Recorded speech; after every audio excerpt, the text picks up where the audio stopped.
Dernier point, et j'ai presque terminé, les risques de discrimination dans les évaluations à l'oral. Ça a été évoqué tout à l'heure, je trouve qu'il faut vraiment être très vigilant là-dessus, et je vais essayer de vous montrer pourquoi. Alors, d'abord, un petit rappel. Qu'est-ce que c'est qu'une discrimination? Je rappelle que la discrimination est une notion juridique. Elle n'est pas que juridique, c'est aussi une notion éthique, mais c'est une notion juridique. La discrimination, c'est une inégalité de traitement fondée sur un critère illégal.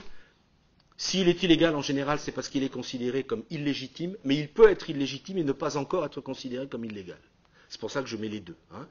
Vous traitez quelqu'un différemment d'une autre personne au prétexte d'une différence que vous n'avez pas le droit d'utiliser pour traiter les gens différemment. C'est ça une discrimination. Les discriminations linguistiques, c'est quand vous traitez les gens différemment au prétexte d'une caractéristique linguistique.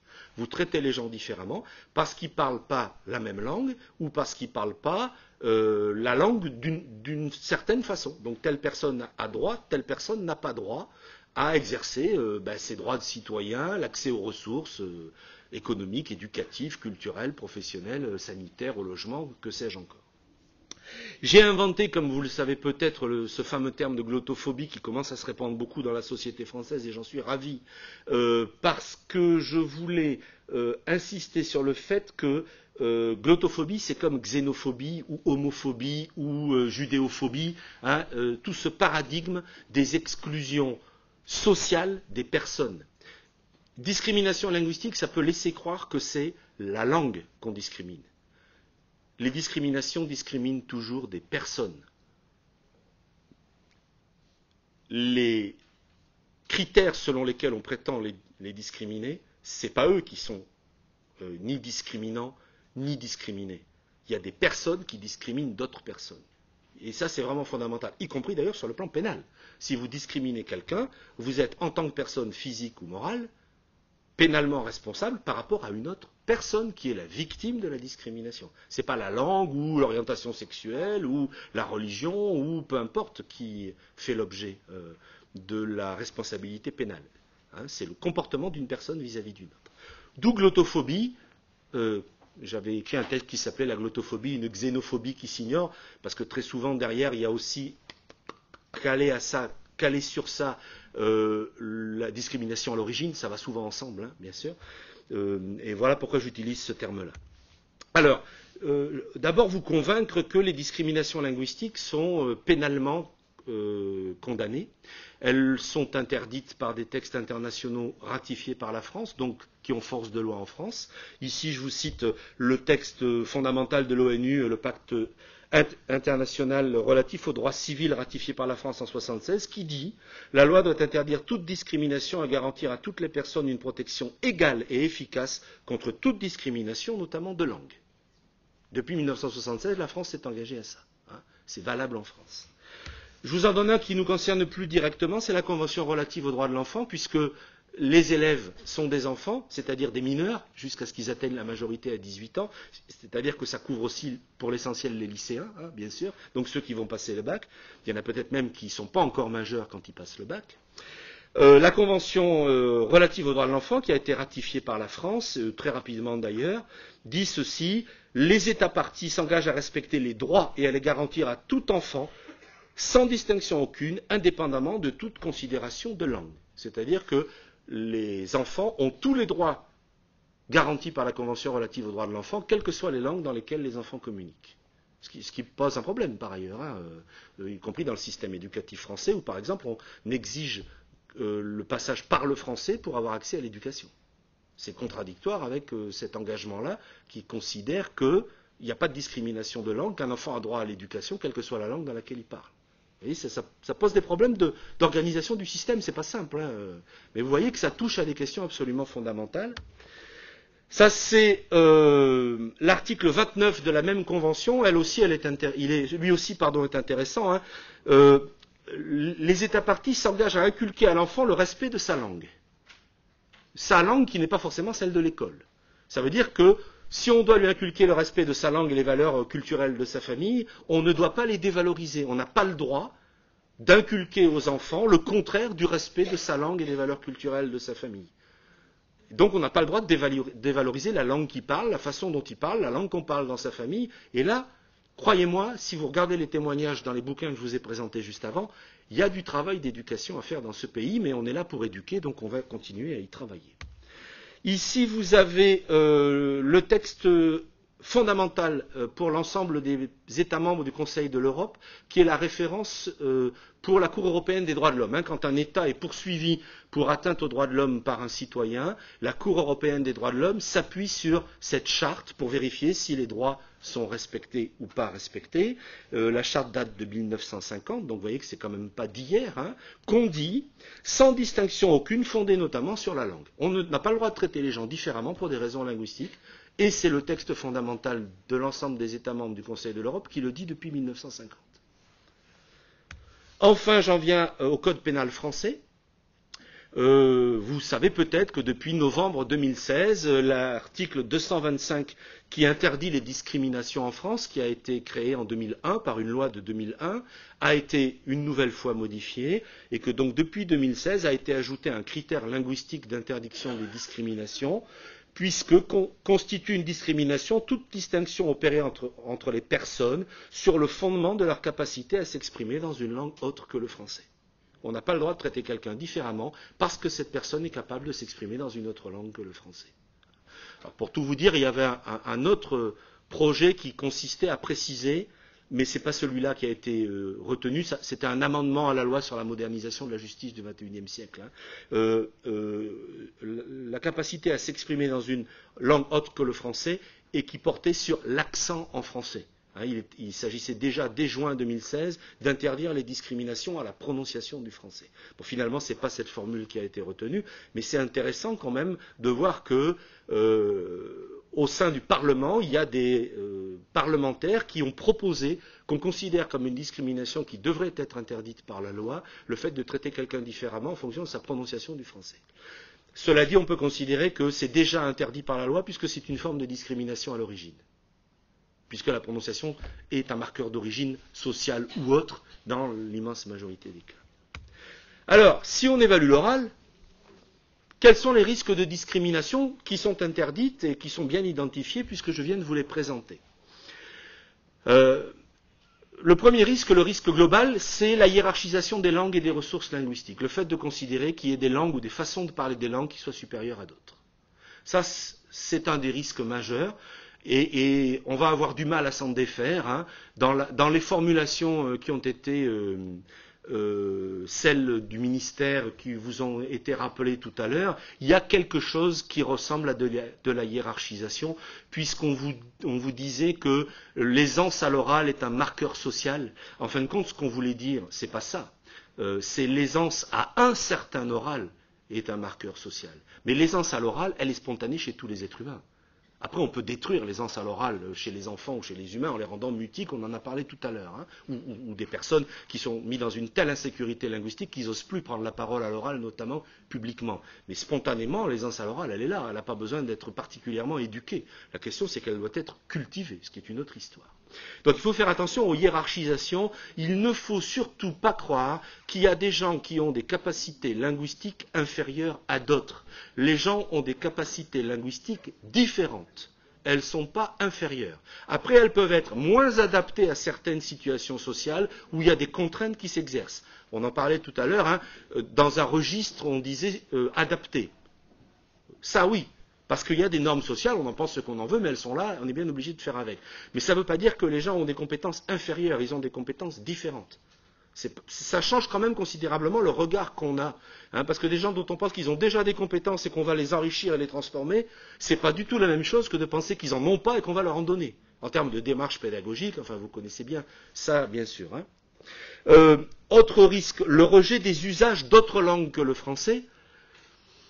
Je ne sais pas ce que ça pourrait donner pour l'épreuve d'oral du bac. Après tout, on pourrait imaginer que si quelqu'un prend comme spécialité une langue dite étrangère ou régionale, il présente une partie de son oral dans une autre langue que le français. Ça aurait une cohérence, ça serait justifié. C'est d'ailleurs une exception prévue par le Code de l'éducation.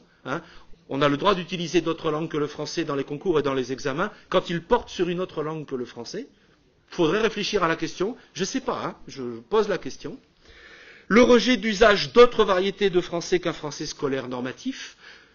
Je ne suis pas en train de vous dire que parce que c'est pas pour tout de suite. Moi, je le souhaite évidemment, hein, qu'on arrête d'imposer aux gens que pour réussir une épreuve d'examen ou de concours, il faut utiliser un certain type de français et pas un autre, parce qu'il y en aurait un qui serait meilleur que les autres. Je pense que c'est une forme de discrimination, mais en tout cas, c'est pas demain qu'on va la renverser, donc elle va continuer cette discrimination-là. Mais ce que je veux dire par là, c'est en disant aux jeunes, il faut parler comme ça, que ça signifie pas parler autrement, c'est mal. Que ça signifie parler comme ça, c'est adapté aux attentes contraintes de cette situation, et c'est ni toi ni moi qui pouvons en décider, donc il va bien falloir qu'on fasse avec, mais pas qu'on leur dise que c'est mal.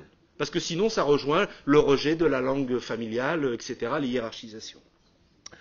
Cela dit, il y a quand même des choses, à mon avis, qui ne seront pas acceptables. Par exemple, je pense que il y a la question de la prononciation. Vous, ici, vous êtes dans une région, ma région d'origine, dont je suis parmi les derniers Mohicans à parler la langue première.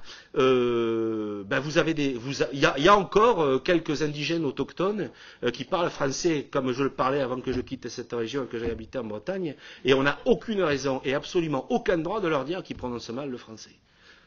Et quand j'ai des témoignages où vous avez des gens qui disent qu'on s'est moqué d'eux dans la classe parce qu'on leur a fait lire un texte et qu'ils avaient l'accent du Midi, je trouve ça totalement odieux.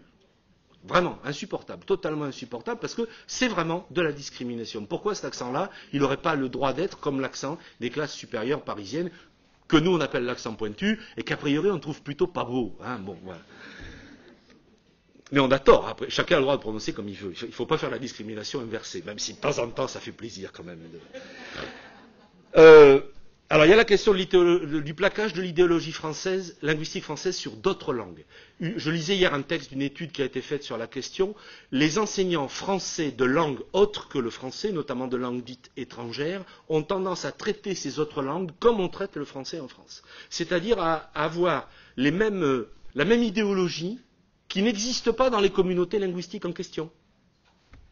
Qui traite l'anglais comme s'il pesait sur l'anglais l'idéologie qui pèse sur le français, ou l'espagnol, ou l'italien, ou peu importe l'arabe, le chinois ou le turc. Ben non, c'est pas comme ça que ça marche dans ces communautés linguistiques-là. En anglais, vous pouvez prononcer l'anglais à peu près comme vous voulez. Les anglophones du monde, ça leur pose pas de problème. Moi, j'ai vécu et travaillé dans des pays anglophones. C'est vraiment pas un problème. Les gens vont pas vous arrêter en disant « Ah non, on prononce pas comme ça ». C'est les francophones, surtout les Français, qui vous arrêtent en vous disant « Non, on dit pas comme ça ». Et les gens, ils écoutent ce que vous avez à leur dire, ils font des efforts pour essayer de comprendre. Et si vous, if you speak English like Yasser Arafat, I am the representative of the Palestinian people, and I'm bearing a branch of olive tree. C'est comme ça qu'il parlait à l'ONU. Hein. J'ai toujours adoré l'anglais de Yasser Arafat. Mais ça pose aucun problème aux anglophones du monde. Vous voyez ce que je veux dire? Mais excusez-moi, je vais faire une toute petite transposition pour vous montrer où peut se cacher la discrimination. Mais si vous parlez français comme ça, hein, comme si tu viens, tu as grandi dans la ville d'Alger, que je connais bien, j'y vais tout le temps, j'y retourne la semaine prochaine. Tu parles le français comme ça, là du coup, il y a des gens qui vont dire c'est pas bien comment tu parles.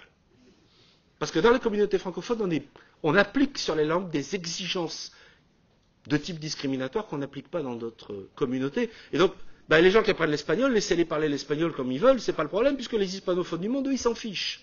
Alors que les francophones du monde, ils sont quand même un peu plus embêtants sur la question. Vous voyez ce que je veux dire? Donc si vous avez des gamins qui vont présenter de l'oral en anglais, alors ils vont sans doute pas parler l'anglais de Yasser Arafat, but they can speak English like that because there is absolutely no other way for them to pronounce the language.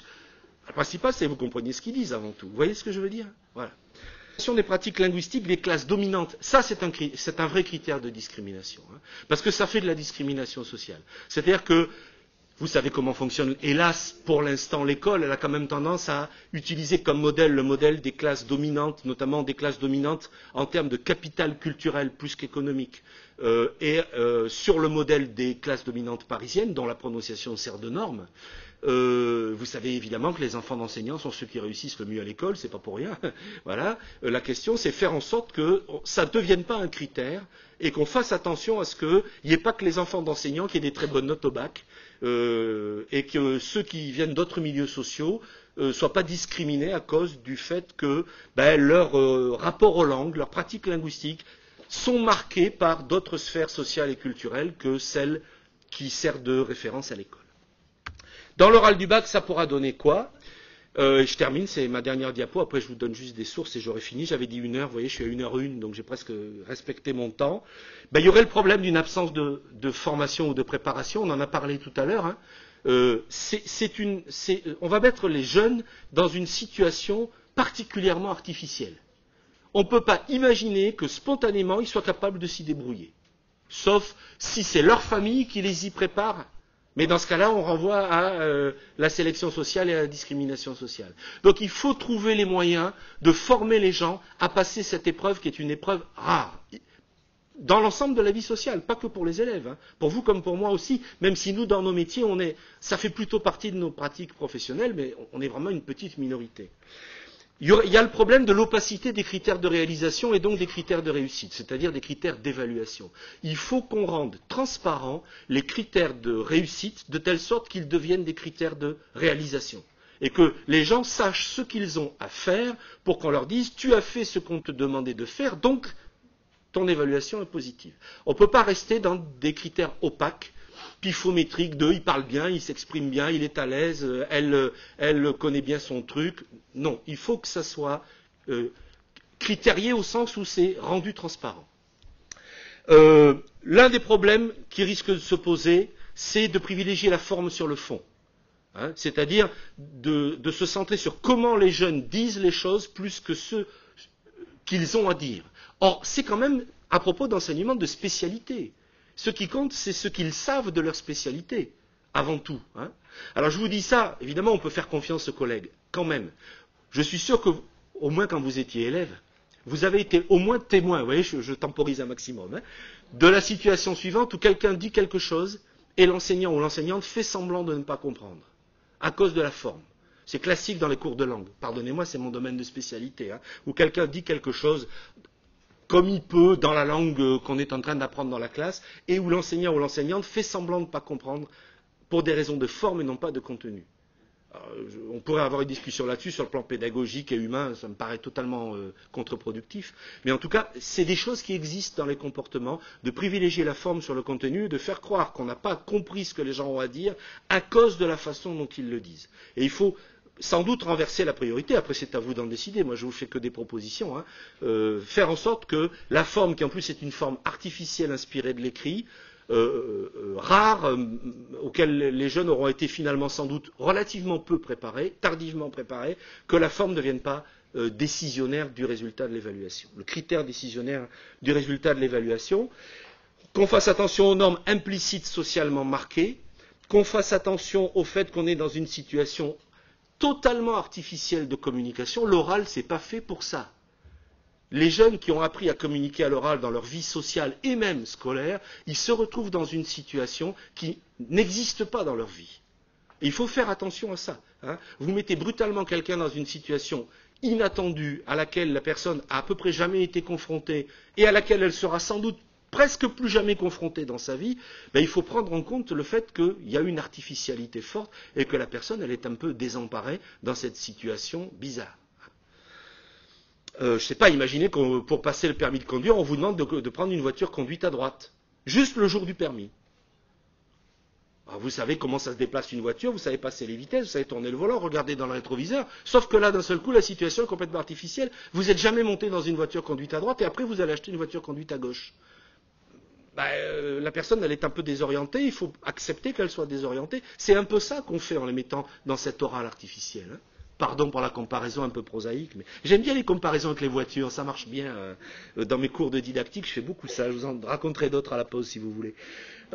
Alors c'est un genre discursif qui est très rare, le genre lui-même, hein, l'exposé. 20 minutes, c'est très long. 20 minutes, c'est le calibrage, on en parlait dans la voiture, des communications, dans les colloques scientifiques. C'est très long, 20 minutes. Là, dans nos vies ordinaires, sauf quand on a le métier de faire ça, on ne parle pas 20 minutes tout seul devant des gens. Donc, on est dans une situation vraiment très rare de pratiques professionnelles ou culturelles très spécifiques. Il faut faire très attention à cette sorte de performance particulière qu'on va demander aux gens. C'est comme si on leur demandait d'un seul coup de courir un 100 mètres alors qu'ils courent jamais un 100 mètres, ou pire encore un 110 mètres haie alors qu'ils courent, à la rigueur vous courez comme moi, mais vous courez pas en sautant des... Voilà, c'est comme si d'un seul coup les gens font un truc qu'ils font jamais. Hein. Alors, Pensez qu'on risque de se retrouver avec de l'écrit oralisé. Donc c'est pas du vrai oral, donc on ne peut pas l'évaluer comme du vrai oral. Ils risquent d'avoir ça comme, y compris comme soutien, parce qu'ils ne savent pas comment remplir les 20 minutes. Hein. Vous allez en avoir plein qui vont avoir appris par cœur 20 minutes d'oral. Hein, parce que ça va les rassurer. Ça marche pas bien 20 minutes d'écrit oralisé, mais bon voilà. Il faut se méfier, mais je pense que c'est devenu rare dans la société française, des critères de l'éloquence à l'ancienne. Mais comme c'est lié à la notion d'éloquence publique, il faut quand même se méfier de ça. L'éloquence, ça a un peu disparu de la société française, mais ça revient un peu à la mode. Donc il faut se méfier qu'on ne s'attende pas à ce qu'on ait affaire à des discours éloquents. On risque d'avoir affaire à des discours très insécures et très timides. Et comment est-ce qu'ils pourraient faire autrement, hein?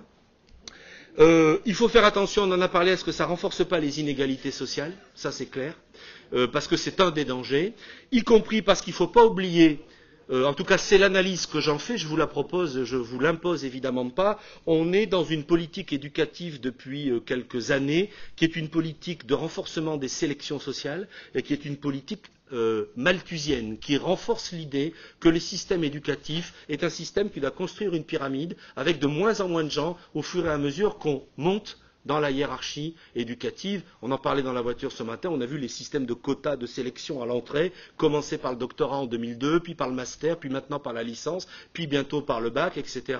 Et donc il faut faire attention au fait que cette épreuve-là et cette nouvelle façon de délivrer pour partie le baccalauréat, mais on vous a dit que ça comptait quand même pour une part importante, ça participe pas, enfin si vous êtes d'accord avec ça, mais moi j'ai cette conviction-là, ça participe pas à la mise en œuvre d'une sélection sociale malthusienne et que ça ne serve pas à exclure des gens, hein, que tant qu'à faire, ça serve à valoriser des gens pour la poursuite de leurs études plutôt qu'à les dévaloriser pour les empêcher de continuer.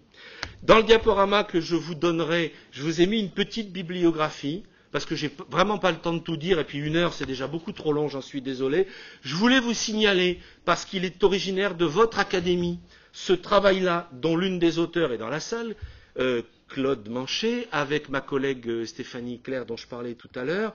C'est un travail expérimental qui a été fait à Toulon sur la formation à l'oral d'enfants du primaire et ensuite du collège, en utilisant la stratégie de la pédagogie du projet, pour développer chez eux des aisances à l'oral. Et je trouve que c'est une bonne source bibliographique. Je ne le dis pas pour faire plaisir à Claude parce qu'elle est là, elle n'a vraiment pas besoin de moi pour ça, mais parce que vraiment, d'ailleurs j'ai fait un petit accompagnement de cet ouvrage quand il est paru, tellement je l'ai trouvé bien. Et comme c'est une ressource locale, vous savez que c'est toujours très bien de s'appuyer sur les ressources de proximité, ça évite d'augmenter l'empreinte carbone, et il y a des choses intéressantes à prendre et à transposer pour la formation à un oral, à d'autres niveaux du système secondaire, éventuellement pour des lycéens et des lycéennes. J'ai terminé, je vous remercie beaucoup de votre patience et de votre attention et je vous rends la parole.